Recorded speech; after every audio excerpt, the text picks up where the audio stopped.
Hey, what's up guys? Gig Life with Lexi here, and today I'm going to talk about things I wish I knew before starting DoorDash. 8 things I wish I knew.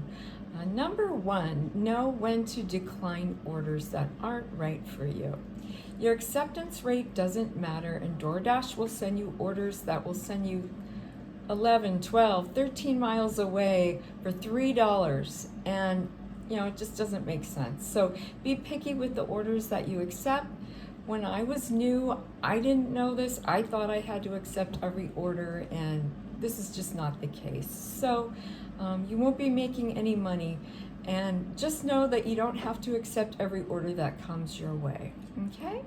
All right, number 2 is always check your orders. So a lot of times restaurants will forget the drinks, and this has happened so many times. They're just busy and they just forget to give you the drink. So always ask, is there a drink with that? I always ask them that, and you'll just get that a lot faster. And they have it written down, but they just forget. So make sure that you ask them, is there a drink with that? Also, make sure the same number of items are in the bag. Even though you can't open the bag, you can confirm with them, and sometimes you can just tell by the weight of the bag will be light. And you just know, it's a signal that you know that not everything's in there. So confirm with them, and then just make sure that you have every single item on your list and in your bag. Okay, number 3, inform your customer if the order is not ready. So you want to let the customer know by text. I usually send them a text that says, I'm waiting on the restaurant to complete your order. Now having said that, you don't want to text too much. Communication is good, but don't text the customer too much, because some customers get annoyed by this, okay? And, make sure that you're sending them information about the delivery only, okay? So you can tell them, I'm on my way, or I've arrived, those things are okay. But I wouldn't do any more than that, only because, like I said, it can annoy some customers. So that's just something to keep in mind. Number 4, track your miles. Okay, so if you're new to the platform, taxes are not withheld because you're not an employee. So I recommend setting aside 20 to 30%, I'd say 20 to 30% of your gross revenue for taxes. At the end of the year, they'll give you a 1099 miscellaneous form where you can claim all your earnings on that, and that's just for tax time. So you can use the Stride app if you want, or you can use the GridWise app to do this. Or you can even just keep track of them yourself. Keep track of your own miles the good old-fashioned way. It's up to you. Whatever works for you is fine, as long as you have something for tax time. Number 5. Yes, we're on number 5. Know your busiest location times. Okay, so for me, it's always the dinner rush. Lunch is good too sometimes.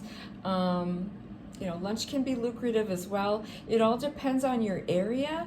So get to know when your market is the busiest so that you're not wasting time. Okay, so you don't want to just be sitting there and not getting any orders. So, you can go home and, go back out again later if you want, or you could just run errands. Take advantage of the slow times to do what you need to do to get things done as well. Number 6, you can dash without your red card. So, when I was new, I didn't know this.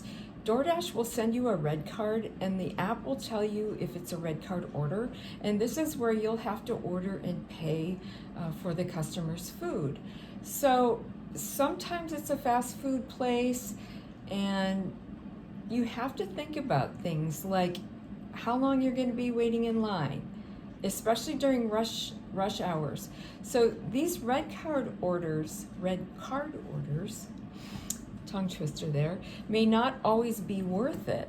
Okay, so especially if there's a long line in the drive-through, or if you're going to be late, you are going to be late. Sorry, if you're in a long line, you are going to be late. So keep that in mind, as you're not going to be making any money.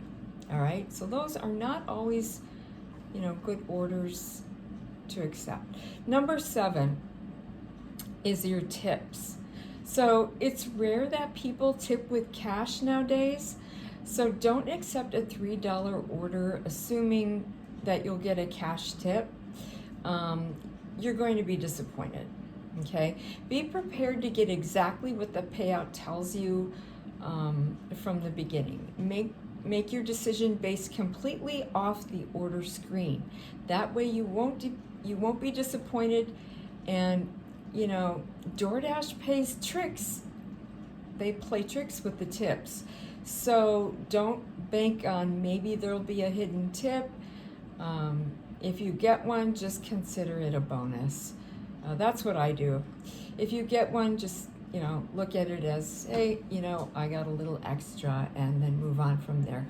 But once you know your market, you can pretty much figure that out. You'll get to know those things.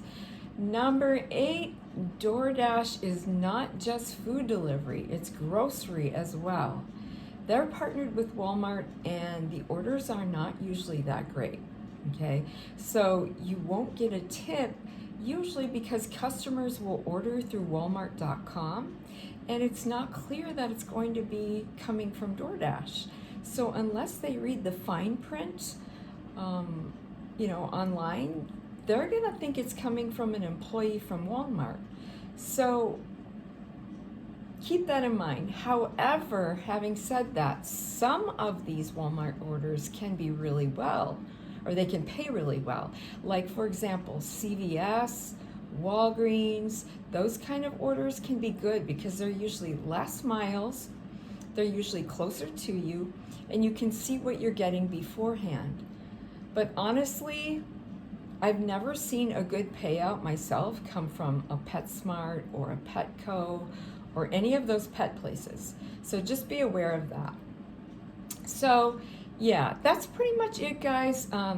This is my advice for you, especially if you're new to the platform.